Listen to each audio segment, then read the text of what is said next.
Hello everyone, कैसे हैं आप लोग। आई होप आप सब बहुत ही अच्छे होंगे। यहाँ पर मैं आपके लिए लेकर आई हूँ क्लास 9 की चैप्टर नंबर 5। तो यहाँ पे मैंने already chapter number 1 to 4 complete करवा दिए हैं। चैप्टर 5 आज हम पढ़ेंगे और चैप्टर 5 में हम देखेंगे introduction of Euclid's geometry. Geometry ही है, बट अब ये हम यूक्लिड्स साइंटिस्ट के पॉइंट ऑफ व्यू से देखेंगे कि यूक्लिड्स ज्योमेट्री क्या होती है। यहाँ पे भी हम सेम पॉइंट्स, लाइन, सारी चीज़ें स्टेप बाय स्टेप पढ़ेंगे। हम सीखेंगे कि ये सब कैसे होता है, यूक्लिड्स के पॉइंट ऑफ व्यू से कैसे होता है। तो ये सारी चीज़ें हम आज के चैप्टर में पढ़ेंगे। ठीक है, तो यहाँ पर मैं आपके लिए लेके आई हूँ one short video. One short video का मतलब क्या होता है? एक ही वीडियो में सब कुछ। दैट मीन्स एक सिंगल वीडियो में सारी एक्सरसाइज, सारे इंपॉर्टेंट चैप्टर्स, सारा का सारा इंपॉर्टेंट क्वेश्चन, सारा का सारा इंपॉर्टेंट एरिया, सब कुछ मैं एक ही वीडियो में लेके आई हूँ। तो अगर आपको भी मेरी वीडियो अच्छी लगती है तो मेरे चैनल को सब्सक्राइब कर लीजिए, वीडियो को लाइक कीजिए और जितना ज़्यादा हो सके अपने फ्रेंड्स के साथ शेयर कीजिए। तो चलो ज़्यादा टाइम वेस्ट नहीं करते हैं, आज की क्लास हम फटाफट यहीं पे स्टार्ट करते हैं। So let's begin. तो यहाँ पे तो यहाँ पे यूक्लिड्स की डेफिनेशन क्या होती है, एक्सियम्स क्या होते हैं, पोस्टुलेट क्या होते हैं, ये सारी चीज़ें हम स्टेप बाय स्टेप्स देखेंगे। सबसे पहले हम सीखेंगे कि यूक्लिड्स की डेफिनेशन क्या दी है उन्होंने, फिर उसके बाद उन्होंने एक्सियम्स क्या क्या बताए हैं, फिर उनके कुछ पोस्टुलेट हैं। तो वो सारी चीज़ें हम यहाँ पे स्टेप बाय स्टेप सीखेंगे। ठीक है, तो सबसे पहले हम यहाँ पे कलर चेंज करके ब्लैक कलर लेते हैं और ब्लैक कलर लेके हम यहाँ पे डेफिनेशन स्टार्ट करते हैं। ठीक है, तो ये जो यूक्लिड्स थे, ये एक मैथमेटिक्स साइंटिस्ट थे जो कि ग्रीक के रहने वाले थे। तो उनके हिसाब से उनके टाइम में, मतलब the Greek mathematics Euclid's time thought of geometry as an abstract model. उनका ऐसा सोचना था कि ज्योमेट्री जो है वो एक एब्स्ट्रैक्ट मॉडल है of the world in which they lived. ठीक, the notation of point, line and plane और surface and so on where derived from what was seen around them। मतलब उनके सराउंडिंग्स में, उस वर्ल्ड में उन्होंने उस टाइम पे ऐसा सोचा है या उनका ये पॉइंट ऑफ व्यू है, ये हम यहाँ पे समझेंगे। From studies of the space and solid in the space around them an abstract geometrical notation of solid object was developed.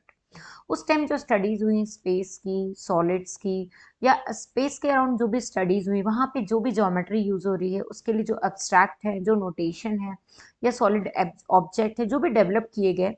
A solid has shape, size, position and can be move from one place to another. ठीक है, its boundary are called surfaces. उनकी जो boundaries थी उन्हें surface कहा जाता था। They separate one part of space from another. ठीक है, and they and are said to have thickness. The boundary of the surface are curved or straight lines. These lines end in points. That means कि उस time पे जो boundaries थी surface की या जो कर्व्स थे वो एक स्ट्रेट लाइन में डिनोट किए गए और लाइंस के जो एंड पॉइंट थे वो पॉइंट्स बोले गए। ठीक है, consider the three steps from solid two points. In each step, we lose one extension also called dimension. ठीक है, so a solid has three dimensions, a surface has two, and a line has one dimension. A point has none. That means अगर solid है, कुछ कोई solid shape है तो उसमें three dimensions होंगे। अगर कोई सरफेस है तो उसमें टू डायमेंशन होंगे। अगर कोई लाइन है तो उसमें वन डायमेंशन होगा और अगर कोई पॉइंट है तो उसमें जीरो डायमेंशन होगा। ठीक है, फिर यहाँ पे ही begin his exposition by listing 23 definitions in book 1 of elements and few of them are given below। तो ये वाली जो है ये हमारे मैथमेटिक्स में जिनको कि हम पढ़ेंगे। A point is that which has no part. Point वो होता है जिसका कि कोई पार्ट नहीं होता। Second, a line is breathless length. Line वो होती है जिसकी लेंथ मतलब बहुत ज्यादा होती है, इसलिए उसको बोला गया है कि ब्रीथलेस लेंथ होती है। ये सारा का सारा उनका पॉइंट ऑफ व्यू है यूक्लिड्स का। ठीक है, the ends of lines are point. मतलब एक लाइन जो एंड होगी वो कहाँ पे एंड होगी? पॉइंट्स में एंड होगी। ठीक है, a straight line is a line which lies evenly with points on itself. A surface is that which has length and breadth only, ठीक है, जो सरफेस होगा उसमें सिर्फ लेंथ और ब्रेथ होगी। The edges of surface are lines, जो edges होंगी सरफेस की वो क्या होंगी, लाइन होंगी। Then a plane surface is a surface which lies evenly with the straight line on itself. ठीक है, तो these are the 7 points which is given by Euclid's. Now let us discuss Euclid's 5 postulate. अब यहाँ पे हम Euclid's के 5 postulates देखते हैं कि कौन कौन से। तो very first postulate है a straight line may be drawn from any one point to any other point. मतलब straight line वो होती है जो किसी एक पॉइंट से स्टार्ट होती है और दूसरे पॉइंट पे क्या होती है, एंड होती है, ठीक है। फिर note that this postulate tells us that at least one straight line passes through two distinct point. इसका मतलब ये है कि कोई भी जो स्ट्रेट लाइन होती है वो दो डिस्टिंक्ट पॉइंट से कम पास होती है, ठीक है, ये यूक्लिड का कहना है। But it does not say that there can not be more than one or such line, और हम ऐसा नहीं कह सकते कि वहां पे एक या एक से ज्यादा लाइन हो। However, in his work, Euclid has frequently assumed without mentioning that there is a unique line joining two distinct point. इसलिए उन्होंने कहा कि एक यूनिक लाइन है जिसके कि दो डिस्टिंक्ट पॉइंट होंगे, ठीक है। अब एक्सियम 1 क्या कहता है, given two distinct point there is a unique line that pass through them. That means उनका एग्जाम 1 के हिसाब से कहना है कि दो डिस्टिंक्ट पॉइंट जो हैं उनके बीच में एक यूनिक लाइन होगी जो पास थ्रू होगी दोनों के बीच में। सपोज ये हमारी लाइन है तो ये इस पॉइंट से भी पास हो रही है और इस पॉइंट से, मतलब इसने यहाँ से स्टार्ट किया और यहाँ पे एंड हुई है। तो एग्जाम 1 के अकॉर्डिंग कि दो डिस्टिंक्ट पॉइंट होंगे, एक ये वाला है और एक ये वाला है, और लाइन इनके बीच में पास हो रही है, ठीक है। How many line passing through P also pass through Q? Only one. That is the line PQ. How many line passing through Q also passes through P? Only one. That is the line PQ. अब देखो यहाँ पे एक line है, ये जो line है आपकी यहाँ तक जो एंड हो रही है, मतलब यहाँ से स्टार्ट हुई यहाँ एंड हुई, ये P है आपका और ये आपका Q है, ठीक है। तो ये जो लाइन है यहाँ से स्टार्ट हुई P से और Q पे आके एंड हो रही है, ठीक है। तो इस लाइन को हम क्या बोलेंगे, ये लाइन है हमारी पी क्यू। अगर वो यहाँ से भी स्टार्ट हो रही है पी पे खत्म हो रही है तो भी हम इसको क्या कहेंगे कि ये पी क्यू है, ठीक है। The statement above is self evident and so it is taken as axiom, ठीक है। तो इसलिए इसको हम क्या बोलते हैं, एक्सियम। अब देखो यहाँ पे कितनी सारी लाइनें और भी पास हो रही है, ठीक है, इस सेम पॉइंट से। Moving on next postulate second. अब सेकंड पोस्टुलेट क्या कहता है, फर्स्ट तो कहता है कि दो डिस्टिंक्ट पॉइंट के बीच में एक लाइन पास होनी चाहिए। सेकंड पोस्टुलेट है आपका a terminated line can be produce indefinitely. That means एक लाइन जो टर्मिनेट हो रही है वो कैन बी प्रोड्यूस इनडेफिनिटली, वो कैसे भी प्रोड्यूस हो रही है इनडेफिनिटली, मतलब एक इनडेफिनिट वे में प्रोड्यूस हो रही है। Note that what we call a line segment nowadays is what Euclid called terminated line. आज के दिनों में हम जिसको लाइन सेगमेंट कहते हैं यूक्लिड उसको टर्मिनेटेड लाइन कहते थे, ठीक है। So according to the present day terms the second postulate say that the line segment can be extended on either side from a line. That means second postulate ये कहता है कि जो लाइन सेगमेंट होती है उसको हम आइदर साइड से क्या कर सकते हैं, एक्सटेंड कर सकते हैं। दैट मीन्स हमारा फर्स्ट पोस्टुलेट टू पॉइंट्स के बीच में एक लाइन ड्रॉ करवा रहा था, ठीक है, कि इनके बीच में एक लाइन पास हो रही है और उसके दो डिस्टिंक्ट पॉइंट होंगे, ठीक है, मतलब एंड पॉइंट होंगे, एक फर्स्ट और एक सेकेंड। बट ये वाला पोस्टुलेट हमारा कह रहा है कि जो हमारी लाइन सेगमेंट है वो इधर से भी एक्सटेंड हो जाएगी और इधर से भी, मतलब दोनों एंड पॉइंट से हमारी लाइन जो सेगमेंट है वो एक्सटेंड होगी। थर्ड पोस्टुलेट है हमारा a circle can be drawn with any centre and any radius. That means आप एक सर्कल ड्रॉ कर सकते हो विथ किसी भी सेंटर से और कोई भी रेडियस से। दैट मीन्स आपका अगर यहाँ पे एक सर्कल है तो उसका कुछ भी सेंटर हो सकता है और उसकी रेडियस कोई भी हो सकती है, उसको हम एक सर्कल बोलेंगे। फोर्थ पोस्टुलेट है all right angles are equal to one another. जो सारे के सारे राइट एंगल्स होते हैं वो एक दूसरे के इक्वल होंगे, ठीक है। पोस्टुलेट 5 के according if a straight line falling on two straight lines, मतलब एक स्ट्रेट लाइन दो स्ट्रेट लाइन में अगर गिरती हैं or make the interior angle on the same side of its taken together less than 2 right angle, then the two straight line if produced indefinitely meet on that side on which sum of the angle less than 2 right angle। इसको मैं आपको समझाती हूँ। यहाँ पे एक straight line है ये वाली, ठीक है, और ये दो लाइन है, ये है 1 और ये है 2, ठीक है। तो अगर ये स्ट्रेट लाइन दो लाइनों के ऊपर फॉल होती है, ठीक है, यही कह रहा था यहाँ पे, if a straight line falling on two straight line makes the interior angle on the same side.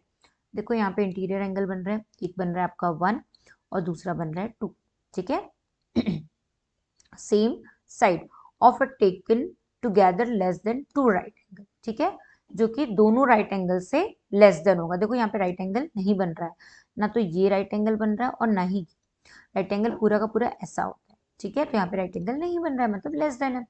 Then the two straight lines if produce indefinitely meets on that side on which sum of angle is less than 2 right angles।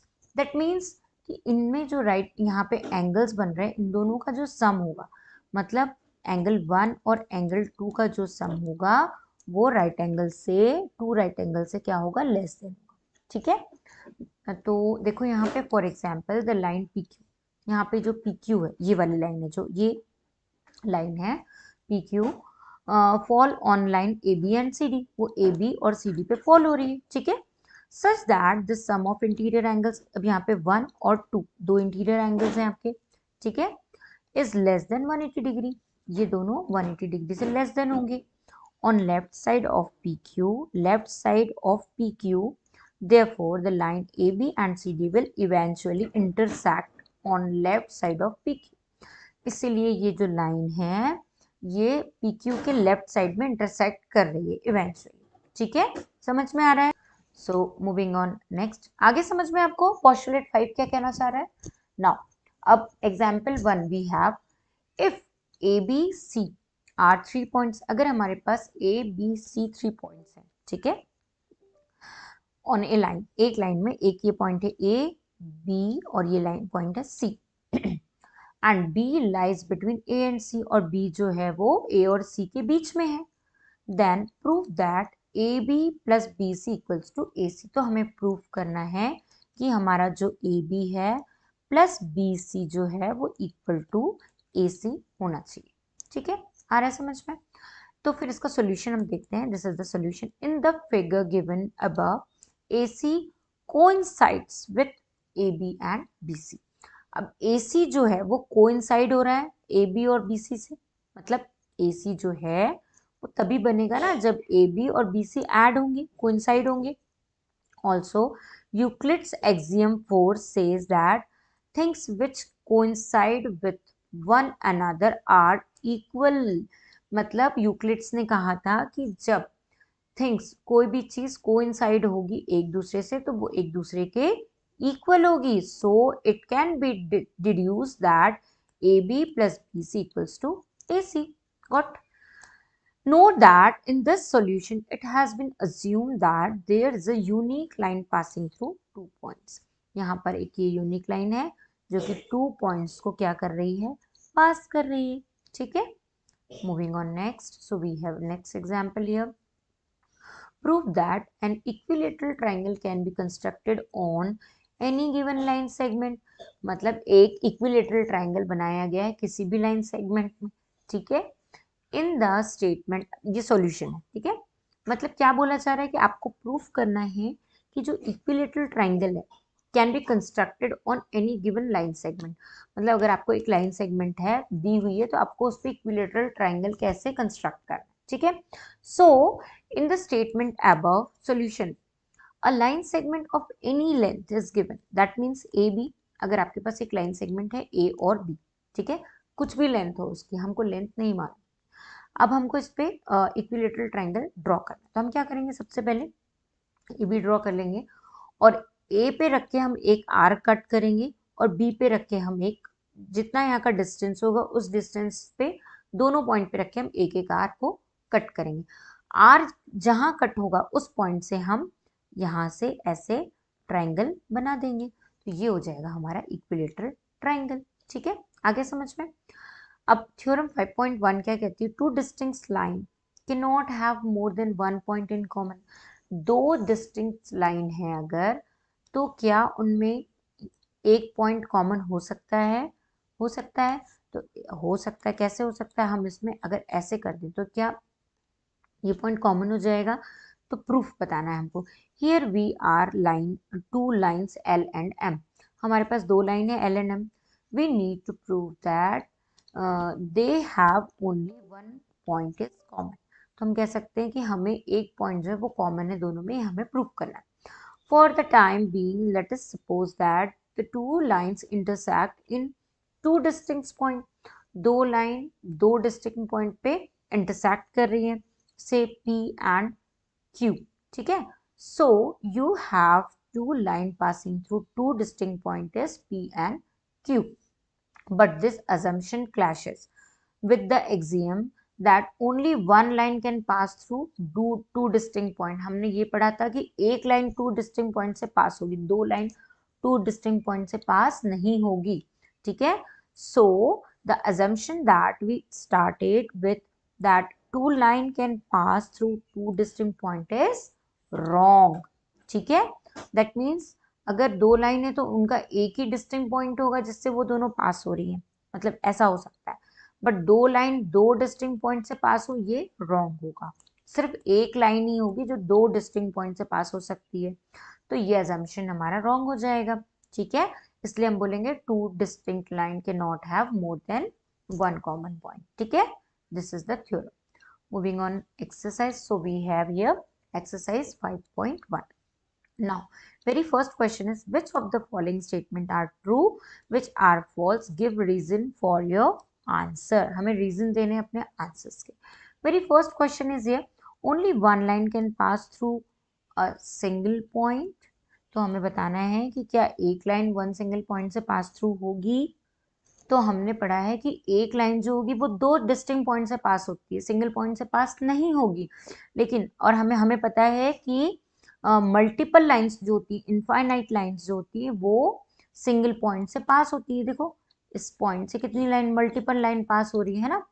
तो यहाँ पे ये हमारा क्या हो जाएगा, very first हो जाएगा फॉल्स, ठीक है। सेकेंड क्वेश्चन है, there are infinite number of line which pass through two distinct point. तो ये भी हमारा क्या हो जाएगा, फॉल्स, क्योंकि हमें पता है कि इनफाइनाइट नंबर ऑफ लाइन सिर्फ वन डिस्टिंक्ट पॉइंट से पास होती है। Third, a terminated line can be produce indefinitely on both the sides. तो ये हो जाएगा हमारा ट्रू। क्यों ट्रू हो जाएगा, क्योंकि हमने पढ़ा है कि जो टर्मिनेटेड लाइन होती हैं कैन बी प्रोड्यूस, मतलब एक लाइन जो होती है वो दोनों साइड से एक्सटेंड हो सकती है, ठीक है। तो ये हो जाएगा true. If two circle are equal then their radius are equal. तो क्या उनके रेडियस भी इक्वल होंगे? तो देखो अगर दो सर्कल इक्वल होंगे तो उनके रेडियस भी इक्वल होंगे। क्यों? क्योंकि सपोज एक सर्कल ये है और इसका रेडियस इतना है, ठीक है, और यहीं से हमने दूसरा सर्कल भी ड्रॉ कर दिया। तो एक सेकेंड, इसको मैं आपको ड्रॉ करके बताती हूँ with the help of. Condition क्या होगी, दोनों सर्कल को इक्वल होने के लिए, ट्रू है हमारा, है ना। देखो एक सर्कल हमारा ये है, ठीक है। अब इस सर्कल में हम एक पहले सेंटर बना लेते हैं। तो this is your centre. Again I am taking one more circle from here. So from here I am drawing one more circle. तो सी, जो दोनों के दोनों हमारे सर्कल होंगे वो इक्वल तो होंगे, लेकिन कब इक्वल होंगे, जब दोनों की जो पहली बात तो उनका जो सेंटर होगा वो क्या होगा, कोइंसाइड होना चाहिए, ठीक है। दूसरी बात उनका जो सरकमफेरेंस है वो भी एक दूसरे से कोइंसाइड होना चाहिए, तभी ये दोनों एक दूसरे के इक्वल होंगे। तो हम कह सकते हैं कि रेडियस भी इक्वल होगी। Fifth, in figure 5.9 if A B equals to P Q, ठीक है, P Q equals to X Y, then A B equals to X Y. तो क्या ए बी एक्स वाई के इक्वल होगा? तो हमने पढ़ा है, यूक्लिड्स ने कहा है कि things which are equals to one another, मतलब अगर ये इसके इक्वल है, things which are to equal, और ये इसके भी इक्वल है, तो ये आपस में इक्वल होंगे। तो ये हमारा क्या हो जाएगा, ट्रू। हमने पढ़ा है कि things which are equal to one another is also equal to other one. ठीक है, ये यूक्लिड्स ने बताया हमको। ठीक है, moving on next. So we have question number 2। Given give a definition for each of the following terms. Are there other terms that need to be defined first? What are they? How might you define them? तो आपको इन सबको define करना है with the help of definitions. So in question, are there other terms that need to be defined first? तो हाँ, कुछ terms और भी हैं, जैसे कि सपोज हमारे पास टर्म है पॉइंट, ठीक है, plane, line. These are some terms which need to define first. ठीक है, सो पॉइंट क्या होता है? पॉइंट आपको सबसे पहले बताना है कि पॉइंट क्या होता है। Point is a dimension dot. Okay, point is a dimension dot which is drawn on plane surface.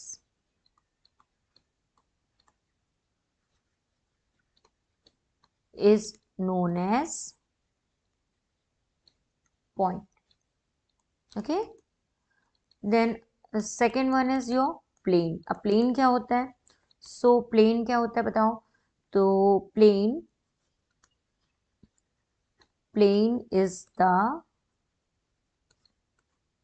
surface where is dimensions are 2, or we can say that 2 dimension जहाँ पे होते हैं। ठीक है, dimensions are 2 and प्लेन वो होता है जहाँ पे हम प्लेन लाइन ड्रॉ करते हैं। ठीक है, तो ये हम बोल सकते हैं is known as plane. Okay, now next one is your nothing but line. अब लाइन क्या होती है? तो सबसे पहले लाइन के कितने डायमेंशंस होते हैं? तो line has only 1 dimension. Line का सिर्फ एक ही डायमेंशन होता है, पहली बात। और दूसरी बात क्या होती है? Line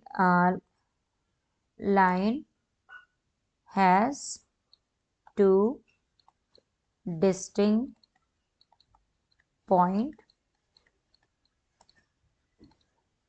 One is end point, one is start point, other is end point. ठीक है, so moving on next, that is parallel line. Now definitions for parallel line. तो parallel line क्या होती है बताओ? तो पैरेलल लाइन वो लाइन होती है जो कभी भी मीट नहीं होती। ठीक है, इस तरह से होती है पैरेलल लाइन जो कभी भी मीट नहीं होती। ठीक है, तो हम इसकी डेफिनेशन लिख सकते हैं, the lines which are never meet, the two lines which are never meet to each other is called the parallel lines. ठीक है, वो लाइन जो कभी भी नहीं मिलती वो होती है हमारी parallel line. Next one is perpendicular line. Okay, so perpendicular lines. Okay, so perpendicular line कैसी होती है? परपेंडिकुलर ऐसे होता है। ठीक है, सो हम बोलेंगे those line which are intersect each other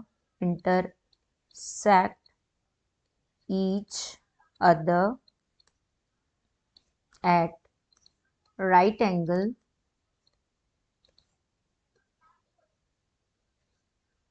or making right angle, ठीक है, are called perpendicular lines. Okay, are called perpendicular lines. Next one is your next one is line segment. तो आपको पता है कि लाइन सेगमेंट क्या होता है, ठीक है। रेडियस भी आपको पता है क्या होती है। लाइन सेगमेंट ये होती है जैसे कि एक पॉइंट इसका एंड होगा और एक स्टार्ट पॉइंट होगा, हम इसको ए बी से मेंशन करेंगे, ये लाइन को हम ऐसे भी लिख सकते हैं, तो ये होती है हमारी लाइन सेगमेंट। अब रेडियस ऑफ द सर्कल आपको पता है क्या होता है। एक सर्कल होता है जिसमें कि रेडियस होती है जो सेंटर से सर्कमफेरेंस तक होती है, इसको हम हाफ ऑफ द डायमीटर भी बोलते हैं, तो this is the radius of the circle, ठीक है, ये आप लिख लेना। फिर स्क्वायर क्या होता है। स्क्वायर वो होता है, ये एक पॉलीगन होता है जिसकी की सारी जो कि लाइन सेगमेंट से बना होता है और जिसकी सारी की सारी साइड्स जो होती है वो इक्वल होती है और अंदर सारे राइट एंगल्स बनते हैं, ठीक है। तो this is the square. Moving on next question, that is question number 3। Consider two postulate given below. आपको यहाँ पे दो पोस्टुलेट कंसीडर करने हैं और उसको यहाँ पे बताना है। सी, अब हमें दो पोस्टुलेट्स यहाँ पे देखने हैं, कंसीडर करने हैं। तो वेरी फर्स्ट में कह रहा है given, very first question is given any two distinct point A and B. आपके पास दो डिस्टिंक्ट पॉइंट है, एक ए है और एक बी है। There exist a third point C which is in between A and B. तो क्वेश्चन में ये कह रहा है कि दो डिस्टिंक्ट पॉइंट है ए और बी और एक थर्ड पॉइंट भी है सी जो कि एग्जिस्ट है, बट यहाँ पे कहीं ये चीज मेंशन नहीं हो रही कि ये जो सी पॉइंट है ये उसी में बना हुआ है कि नहीं। मतलब यस, ये पोस्टुलेट है, मतलब हम कह सकते हैं yes these postulate contain undefined terms, ठीक है। undefined terms are in postulate are क्या है यहाँ पे इस पोस्टुलेट में अनडिफाइंड टर्म है। अब अनडिफाइंड टर्म क्या है कि यहाँ पे जो थर्ड पॉइंट सी है ये कहाँ पे एग्जिस्ट कर रहा है, ये इंफॉर्मेशन इन्होंने प्रॉपरली नहीं दी है। इन्होंने कहा है कि there are many point that lie in a plane, बहुत सारे पॉइंट्स ऐसे हैं जो कि प्लेन में होंगे, ठीक है। But in the postulate given here, इस पोस्टुलेट में ये कह रहे हैं given here the position of point C is not given. Position point C की जो पोजीशन है वो गिवन नहीं है, ठीक है। As of whether it lie on line segment joining A B और नॉट। मतलब अगर आपकी ये जो लाइन सेगमेंट ए बी इसको ज्वाइन कर रहा है कि नहीं कर रहा है, यहाँ भी हो सकता है, यहाँ पे भी, कहीं पे भी हो सकता है, ये इन्होंने क्लियर नहीं किया, तो हम बोल सकते हैं कि ये जो पॉस्टुलेट है अनडिफाइंड टर्म। फिर नेक्स्ट है there exist at least 3 point that are not on the same line. तो ठीक है, यहाँ पे भी 3 पॉइंट्स हैं इस पॉस्टुलेट में, ठीक है। But these postulates are consistent when we deal with these two situations।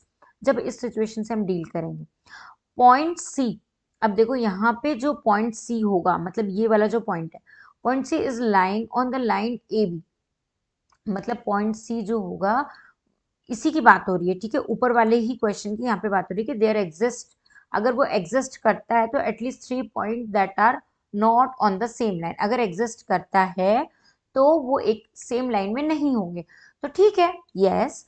But this postulate are consistent when we deal with these two points. अगर हम इन दो पॉइंट्स के साथ डील करते हैं तो point C is line on line segment A B in between. Point C कहीं ना कहीं होगा, इन बिटवीन होगा, but point C does not lie on line segment. But point C जो होगा वो लाइन सेगमेंट में नहीं होगा, वो बीच में कहीं होगा, यहाँ हो सकता है, यहाँ कहीं पे भी हो सकता है, लेकिन वो लाइन सेगमेंट में लाई नहीं करेगा। तो no they don't follow from Euclid's postulate. इनमें से कोई भी जो पोस्टुलेट है वो यूक्लिड्स पोस्टुलेट को फॉलो नहीं कर रहे हैं, ठीक है। मूविंग ऑन नेक्स्ट, वो एक्सियम्स को फॉलो कर रहे हैं, ये जो है ये फॉलो कर रहे हैं एक्सियम्स को, ठीक है। Moving on next, we have question number 4 here। if a point C lie between 2 points A and B such that AC equals to BC, then prove that AC equals to half of AB explained by drawing figure। ठीक है, हमें figure के द्वारा इसको बताना है। सबसे पहले हम एक लाइन ड्रॉ कर लेते हैं। देखो ये कुछ ऐसा होगा हमारा, है ना, फिगर। अब यहाँ पे I am going to change the colour. ये हो गया हमारा 3 एंड पॉइंट, ये हो गया हमारा ए, ये हो गया हमारा ए सी इक्वल्स टू बी सी, है ना। तो ये हो गया हमारा सी और ये हो गया हमारा बी। एज क्वेश्चन से A C equals to B C. Question में कह रहा है कि ए सी बी सी के बराबर है। Now adding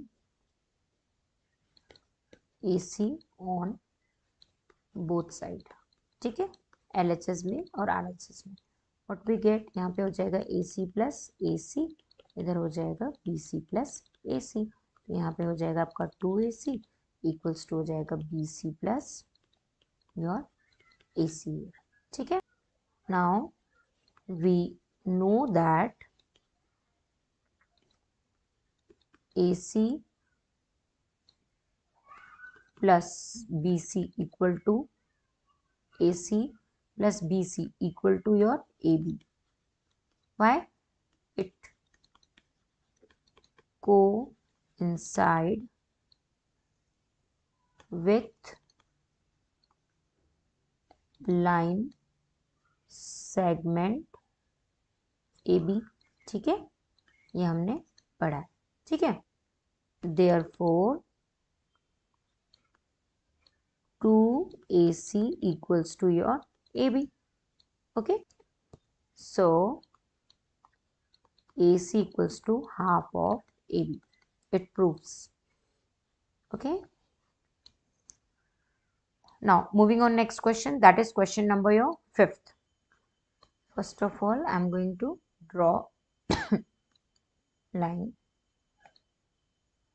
This is your A and this one is your B. Now हमें यहाँ पे 2 मिड पॉइंट बनाने होंगे, ठीक है।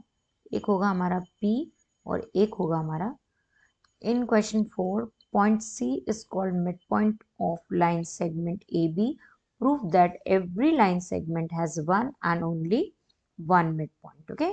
Now assume AB आपकी एक लाइन सेगमेंट है, ठीक है। AB is line segment and P Q are two midpoints of AB, ठीक है। अब P and Q mid point है AB के, तो हम कह सकते हैं therefore AP equals to PB and AQ equals to QB. Also AP plus PB equals to your AB and AQ plus QB equals to your AB. Why? It coincides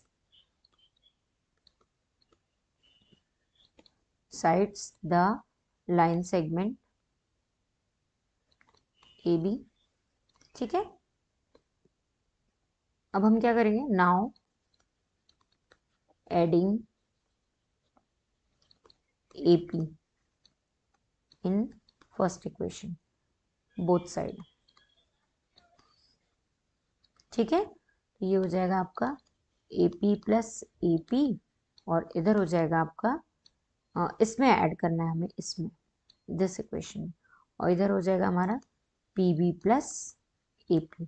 तो ये हो जाएगा आपका 2AP, यहाँ पे हो जाएगा आपका PB प्लस AP। अब यहाँ पे देखो, ये हमारा जो PB है और AB है, PB प्लस AB, ये जो हमारा हमने ऑलरेडी यहाँ पे देखो, मैं कलर चेंज करके बताती हूँ। ये जो है हमारा, ये हमने देखा कि that is equals to AB, तो 2AP equals to your AB हो जाएगा, ठीक है। This is your equation 1। And similarly अगर हम ऐसा ही इसके लिए भी करते हैं, इस वाले के लिए, ठीक है, तो यहाँ पे भी हमारा क्या हो जाएगा, यहाँ हो जाएगा 2AQ equals to your AB। This is your equation number 2, ठीक है।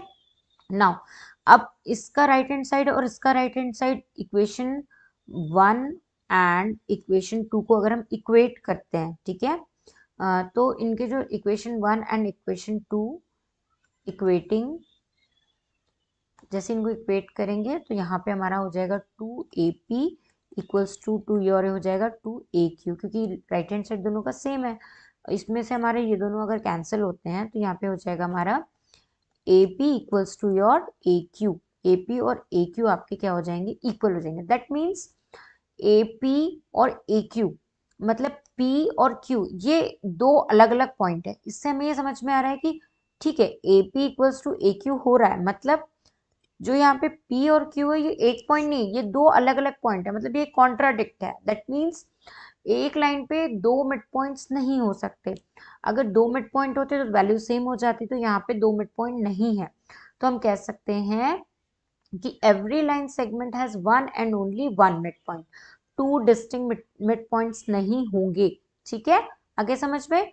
Moving on, question number 6।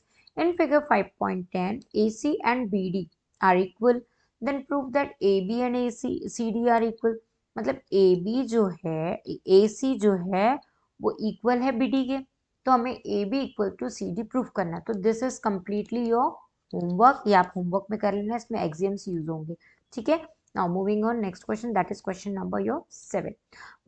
why is axiom 5 in the list Euclid axiom considered a universal truth? Note that the question is not about the fifth postulate, axiom 5 के बारे में बात हो रही है यहाँ।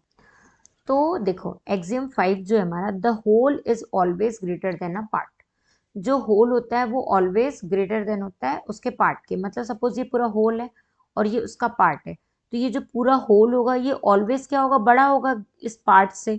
इसलिए बोलते हैं एग्जाम 7 के अकॉर्डिंग कि जो होल होगा वो ग्रेटर देन होगा उसके पार्ट से। For example a cake, when it is whole or complete, assume that it measure 2 pound, but when a part from it is taken out and measure it weight will be smaller than previous measurement. So the fifth axiom of Euclid is true for all the materials in the universe. Hence axiom 5 in the list of Euclid's axiom is considered as universal truth. समझ में आ गया? So moving on next, so we have here equivalent version of Euclid fifth postulate. हमने जो fifth postulate पढ़ा था उसका equivalent version है यहाँ पे। ठीक है, so for every line L and for every point P not line on L there exist a unique line M passing through P and parallel to L। देखो यहाँ पे हम इसको समझते हैं। You can see that all the line passing through point P, जितनी भी line है ये P पॉइंट से क्या हो रही है, पास हो रही है। Only line M is parallel to line L, सिर्फ ये वाली जो लाइन है ये पैरेलल है इस लाइन। ठीक है, this result can also be stated in the following form, two distinct intersecting line can not be parallel to the same line. मतलब दो डिस्टिंक्ट जो लाइन होंगी वो सेम लाइन के पैरेलल हमेशा नहीं होंगी, इसलिए बोला जाता है for every line L and for every point P, मतलब ये लाइन L और for every point P not lying on L there exists a unique line M passing through P and parallel to L. ठीक है, आगे समझ में। Moving on next, so we have one example here. Consider the following statement: there exists a pair of straight lines that are every equidistant from one another. Is this statement direct consequence of Euclid's fifth postulate? Take any line L and point P not on L. ठीक है, then by Playfair's axiom, which is equivalent to fifth postulate, we know that there is a unique line M through P which is parallel to L, है ना। मतलब again वही, और यहाँ पे एक लाइन आपकी ऐसी होगी और एक लाइन ऐसी होगी, तो this is your M and this one is your L और दिस इज पॉइंट P। ठीक है, now the distance of A point from a line is length of the perpendicular from point of the line. तो ये जो होगा ये perpendicular होगा। The distance will be same for any point on M, है ना। इन दोनों के बीच का जो डिस्टेंस होगा वो सेम होगा from L and any point on L from M, और L पे अगर कोई लाइन बनी है तो उन दोनों के बीच का भी। So these two lines are everywhere equidistant from each other. Now we have exercise 5.2 here. How would you rewrite Euclid's fifth postulate so that it would be easier to understand? So here I am already writing here the solution for you guys, that now how would you rewrite Euclid's fifth postulate? तो मैंने यहाँ पे आपको solution बताया कि fifth postulate आपका कैसे आप उसको रीराइट कर सकते हो। तो देखो यहाँ पे Euclid's fifth postulate, if a straight line falling on two straight lines, अगर एक स्ट्रेट लाइन दो स्ट्रेट लाइन में फॉलिंग होंगी, गिरेंगी, तो makes the interior angle on the same side, दोनों में इंटीरियर एंगल बनाएंगी, ठीक है, of its taken together less than two right angle, same जैसे कि आपकी ये दो लाइन है इस तरीके से, तो यहाँ पे दो आपके एंगल्स बनेंगे, ठीक है। Then two straight line if produce indefinitely meet on that sides on which the sum of the angle is less than two right angle। अब ये 1 और अगर ये 2 है तो एंगल 1 और एंगल 2 का जो भी सम होगा वो लेस देन होगा टू राइट एंगल से, मतलब 90 डिग्री 180 डिग्री से, ठीक है। That is Euclid's fifth postulate is about parallel lines. ये इन्होंने पैरेलल लाइंस के बारे में कहा था। Parallel lines are the lines which do not intersect each other ever and are always at a constant perpendicular distance apart from each other, ठीक है, एक दूसरे से अपार्ट होंगे। Parallel line can be two और more lines. A if x does not lie on line A, then we can draw a line through x, ठीक है, which will parallel to a line of A। B, there can be only one line that can be drawn through point x which is parallel to line A, ठीक है। तो ये है इसका पूरा complete solution, समझ में आ गया। Now question number 2, does Euclid's fifth postulate imply the existence of parallel lines. तो देखो यहाँ पे हमारे पास दो लाइंस हैं, ठीक है, एक ये हो गई हमारी, फिर दूसरी लाइन हमारी ये हो गई, ठीक है। अब यहाँ पे हमारे पास एक एंगल है ऐसा, है ना। तो हमें देखो यहाँ पे क्या करना है, हमारा एक एंगल ये हो जाएगा, दूसरा एंगल ये होगा और तीसरा एंगल हमारा कुछ ऐसा होगा, चौथा ऐसा होगा। तो ये हो गया आपका 1 और ये हो गया 2, ये हो गया 3 और ये हो गया 4, ठीक है। ये एक लाइन है P और ये एक लाइन है Q और ये लाइन है आपकी L, है ना। तो देखो ये वाली जो दोनों लाइनें हैं ये पैरेलल हैं कि नहीं है, ये कब पैरेलल होंगी, जब आपका angle 1 plus angle 2 equals to क्या हो जाएगा 90 डिग्री, और similarly angle 3 plus angle 4 equals to हो जाएगा 90 डिग्री, सॉरी 180 डिग्री होगा, इक्वल्स टू 180 डिग्री, ठीक है। जब ये वाली सिचुएशन होगी, जब ये एंगल इन दोनों के इक्वल हो जाएंगे, तो हम कह सकते हैं कि line P and line Q जो है वो पैरेलल है, ठीक है। आ रहा है समझ में। इसीलिए हम कहते हैं कि Euclid's fifth postulate does not imply the existence of parallel line. Euclid's का जो फिफ्थ पोस्टुलेट था, ठीक है, फिफ्थ वाला जो पोस्टुलेट था उसके according fifth postulate does not imply the existence of parallel line. देखो इसमें थ्योरेटिकली पूरा का पूरा सब कुछ दिया हुआ है, आपको पूरा सारी चीजें आपको थ्योरेटिकली ही यहाँ पे समझनी है और थ्योरेटिकली समझ के आपको इसका आंसर देना है। इसमें सिर्फ थ्योरी है, अजम्पशंस हैं और ऐसे ही आपको इसकी ज्योमेट्री को रीड करना है और पढ़ना है, ठीक है। This chapter is also very important for 9th class exam, so बहुत इंपॉर्टेंट है, ठीक है। सो यहाँ पे ये दोनों की दोनों एक्सरसाइज आपकी एंड होती हैं, ठीक है। आज की क्लास में हमने क्या पढ़ा, एक समरी हम देख लेते हैं, समरी को हम यहाँ पे रीड आउट करते हैं, ठीक है। In this chapter you have studied about the following points, that is दो Euclid's defined a point, Euclid's ने क्या क्या डिफाइन किया, a point, a line and a plane. The definition are not accepted by mathematician, therefore these term are known as taken undefined. तो हमने कहा कि ये जो टर्म्स हैं अनडिफाइंड है। फिर एक्सियम्स और पोस्टुलेट देखे हमने, जहाँ पे कि हमने अजम्पशंस देखे which are obvious universal truth, they are not proved, उनको कहीं पे भी प्रूव नहीं किया गया। Third, theorems are statement which are proved, theorems जो थी वो स्टेटमेंट के फॉर्म में थी जिनको कि हमने प्रूव किया using definition, axioms, previously proved statement and deductive reasoning, ठीक है। फोर्थ पॉइंट में यूक्लिड्स के कुछ एक्सियम्स थे, वो कौन कौन से थे। फर्स्ट था things which are equal to the same things are equal to another things. जैसे कि हमने देखा था कि ये हमारी लाइन थी ए बी, ये पी क्यू के इक्वल है, तो ये और ये जो पी क्यू है ये एक्स वाई के इक्वल है, तो ए भी एक्स वाई के इक्वल होगी। तो ये हमने देखा था कि things which are equal to same thing are equal to another thing, ठीक है। सेकेंड पॉइंट था उनका कि if equals are added to equals the wholes are equal. अगर इक्वल इक्वल में ऐड होता है तो पूरा का पूरा एक दूसरे से इक्वल हो जाएगा। फिर थर्ड था if equal are subtracted from equal the remainders are equal. अगर किसी भी इक्वल को किसी इक्वल से सब्सट्रैक्ट करेंगे तो उसका जो रिमाइंडर होगा वो भी क्या होगा, इक्वल होगा। Fourth, things which coincide with one another. वो चीजें जो एक दूसरे से कोइंसाइड हो रही है are equal to one another, तो वो भी क्या होंगी, इक्वल हो जाएंगी, ठीक है। फिर फिफ्थ क्या था, the whole is greater than the part. मतलब अगर कोई भी होल है तो वो किसी भी पार्ट से अपने ग्रेटर होगा। अगर ये ए है और ये बी है तो ये ए जो होगा वो ग्रेटर देन होगा बी से, ठीक है। फिर six point, things which are double of the same things are equal to another one another, ठीक है। कि things which are double of the same thing are equal to one another, वो एक दूसरे के क्या होंगी, इक्वल हो जाएंगे।